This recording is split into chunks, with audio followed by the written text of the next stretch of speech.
Hi students, welcome on the channel. So in today's lecture we are going to talk about this motional EMF. Like there is a rod and it is moving with certain velocity in any of the direction like this or like this in the magnetic field, right?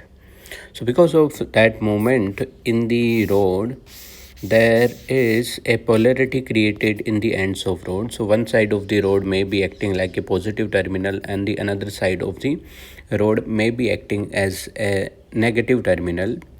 So it behaves just like the battery, and that is why we call it as the EMF which is produced because of the motion, or otherwise the motional EMF. So in today's lecture we are going to discuss about this, that first of all, what is the region for which this EMF is generated, and second, what would be the magnitude of this EMF, how much will be the EMF, and we will derive it. For the derivation there could be two different method for the just finding out how much EMF will be produced. See, here I have taken this condition that it is not connected in a loop.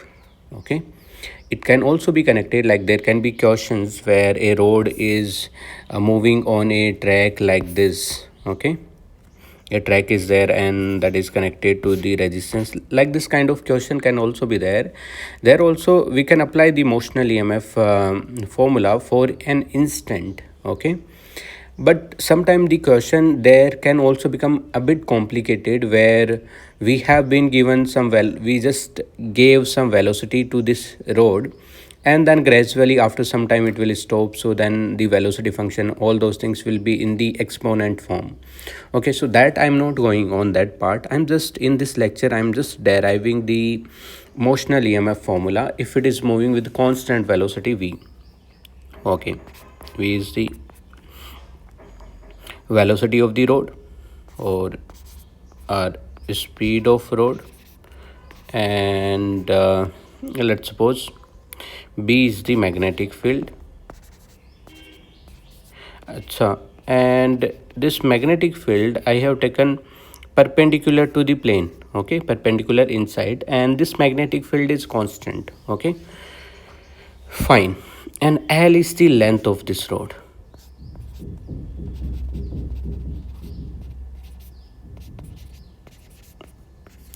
Okay, now we know one thing, that whenever there is a positive charge or any other charge, this is one way, the method one I am applying for the derivation, where I am thinking like this, that this rod is basically, it's a conductor which is having lot of electrons. Of course there are also the protons. Okay, but the problem with the protons is that they cannot move. Okay, so they are going to be fixed, they cannot move, they cannot come out from the atom, but the electrons can move. Okay, and whenever there is a positive charge, or any charge for that matter, is moving with certain velocity v, and let's suppose there is a magnetic field like this, so then there is a force acting on that, and we give it as q v vector cross b vector.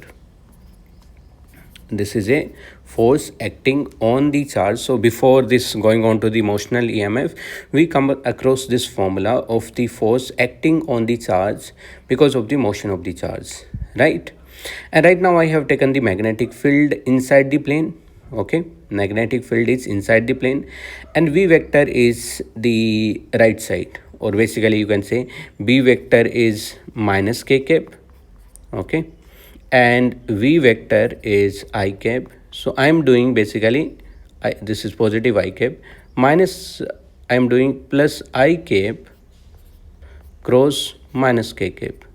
Okay, so minus outside, I cap cross k cap, which becomes minus j cap, and minus minus plus j cap.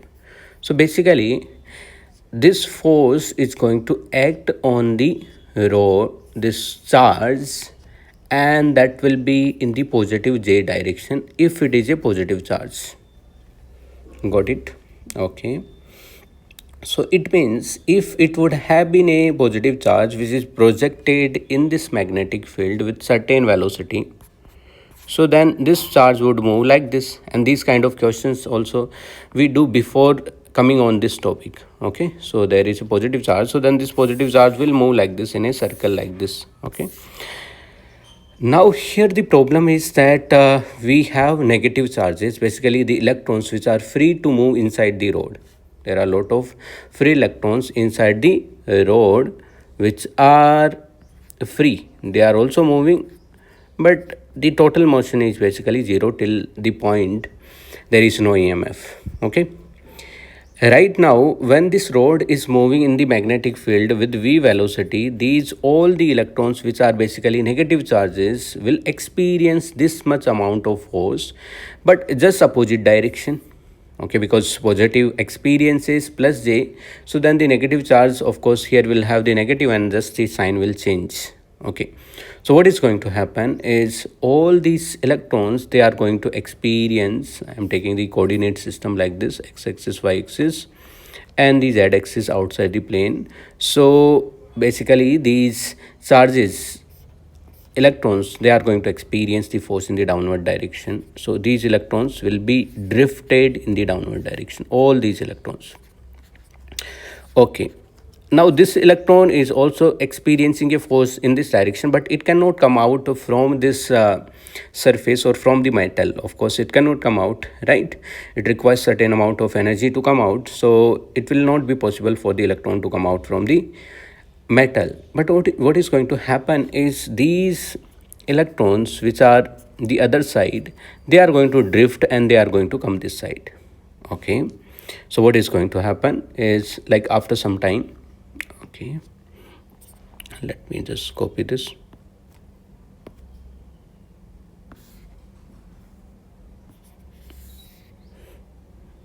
This is our road. Okay, after some time this place will be having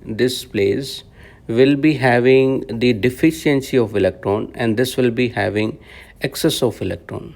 Why I'm saying this much part is because, like, electrons are going to come here, then first it will get negative, but gradually the electrons will somewhere stay here as well.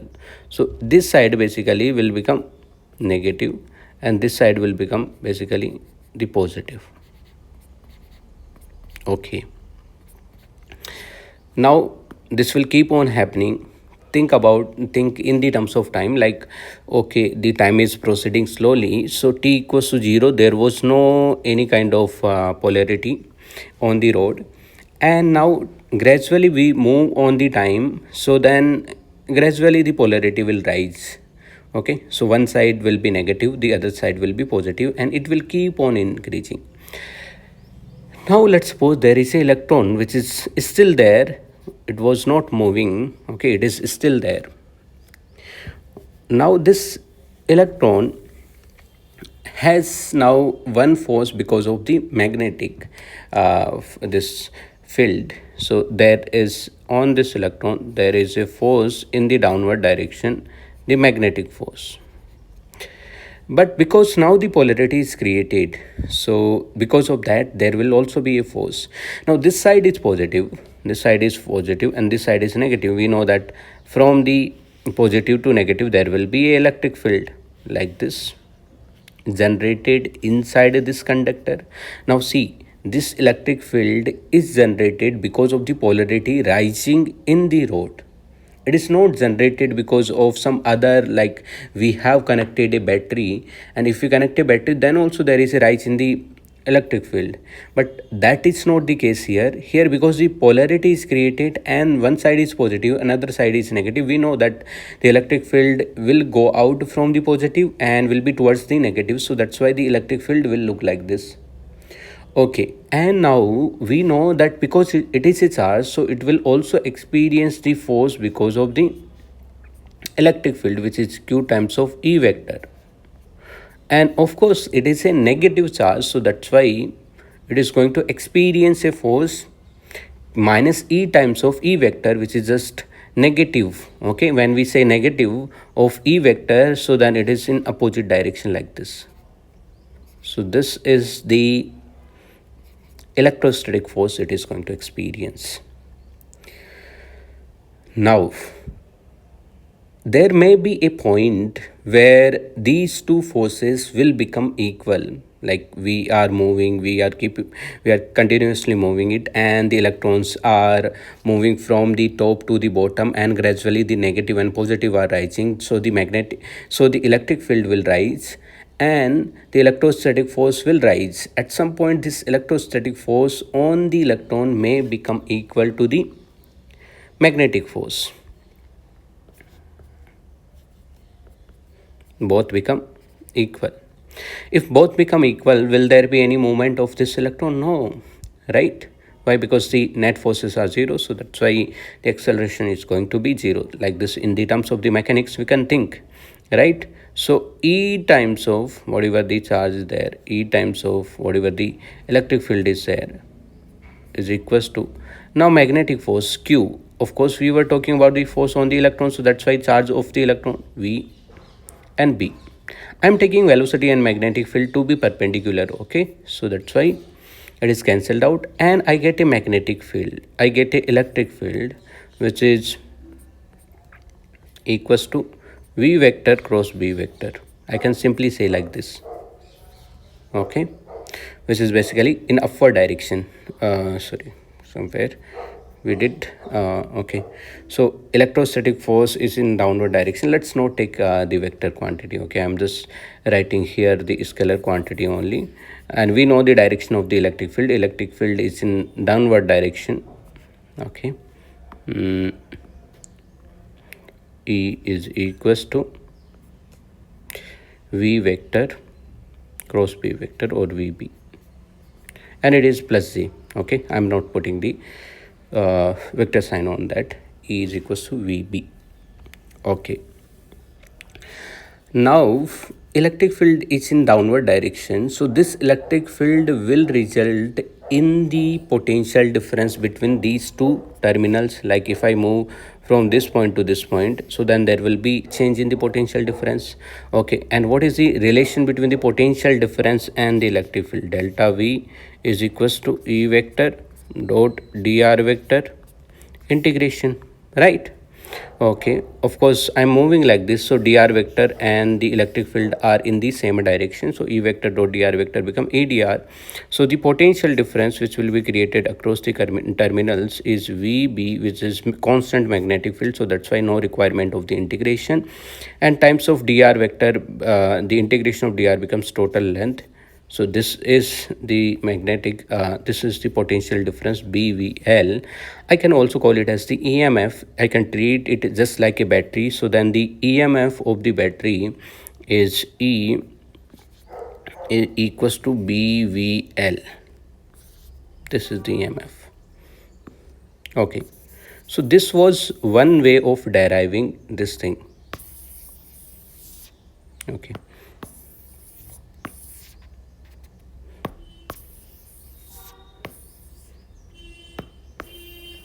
The EMF or the motional EMF, okay? Right, so I hope you must have understood. This is one method of doing this.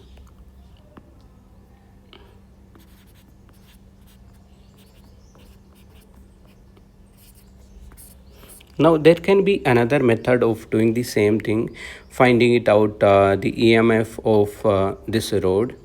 The other method can go like this, that you first will assume some loop or something, okay?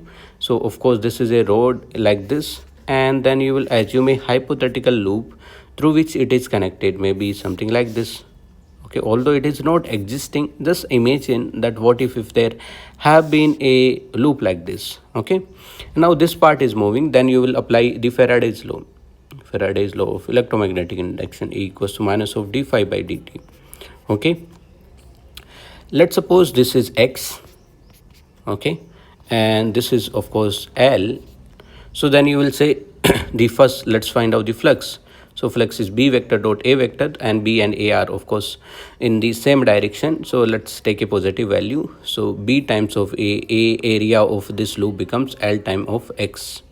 Okay, so then you will say E equals to let's just take a positive value. I'm just removing the negative positive, of course you can decide from the Lenz's law and all other things, right? So d by dt of blx you will do. So bl is just a constant, and then dx bl is just a constant, and then you will get dx by dt. Dx by dt is the rate of change of this x, and which will be equals to the velocity of this, isn't it? So that's why the emf becomes equals to blv. Okay, all right. So we get the emf here like this as well. And this method seems quite simple, right? No need to think so much, like I have explained in the method 1. The method 2 is quite simple. Just apply the Faraday's law of electromagnetic induction and you get to the answer. Okay, so this is method 2. Now, is there any other thing related to this motional EMF? So one thing is, like for example, if I take a wire like this, okay, any random wire, let's suppose I got a wire like this, okay, this is A point, and somewhere, let's suppose this is the B point, or instead of that, let's suppose that this is A point and this is the B point, and there is a random wire like this, and it is going in a magnetic field like this. And now I need to calculate what is the EMF generated across the terminals of this wire. Okay, any random wire is there. I need to find out what is the total EMF generated across the wire. So then you can say that, see, we can do like this, that this whatever is there, we can, in total we can take this to be a straight wire from A to B like this, and that becomes the resultant wire, and then you can say B equals to E equals to BLV. Okay, now one more thing can also happen is, let's suppose we have magnetic field like this, and now the wire or the rod is not a perpendicular rod. Okay, let's suppose we are moving horizontally, but the rod is like this. So in that case also, you will take the projection of this rod perpendicular to this, and that length, effective length, you will take. Okay, so then you will say E equals to whatever, let's suppose this angle is theta and this length would have been L, so then this length will become L cos theta. So then you will say, in this case, the whatever the motional EMF is there, so that is BL cos theta times of V. Okay, cos theta sin theta will depend how we take the theta. So these can also be the applications where we can just find out the EMF using this formula. Okay, now one more thing we can understand through this motional EMF is, let's suppose there is a constant magnetic field in the plane like that, and then there is a loop inside this constant magnetic field. I am taking a loop inside the constant magnetic field and I am moving this loop. Okay, so if I go according to the Faraday's law, E equals to d phi by dt, because magnetic field is constant and area inside this magnetic field is not changing, so flux of the magnetic field is not changing, so that's why there will not be any EMF. The other way to understand this one is like this, let's see, I can break this total loop into the two parts. Okay, so I will have one part like this, A to B going through C. So A, C, B will be one part, which can be treated as one single rod, which will have the positive here and the negative here. Okay, the same way I can also have A, D, B. This is D point, A, D, B, one rod like that. Okay, and then that can also be treated as a rod like this, that will also have a positive and negative like this.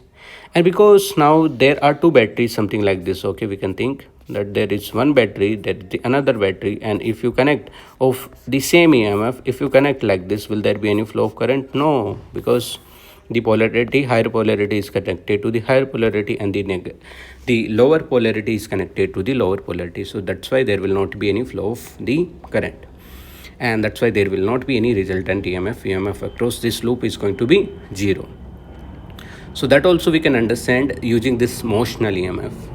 So now you can proceed on to the question. If you have any other doubt, you can just post in the comments. I will try to answer that. And if you find this lecture interesting, you can share with your friends, and you can also watch other videos available on the channel. Thank you very much.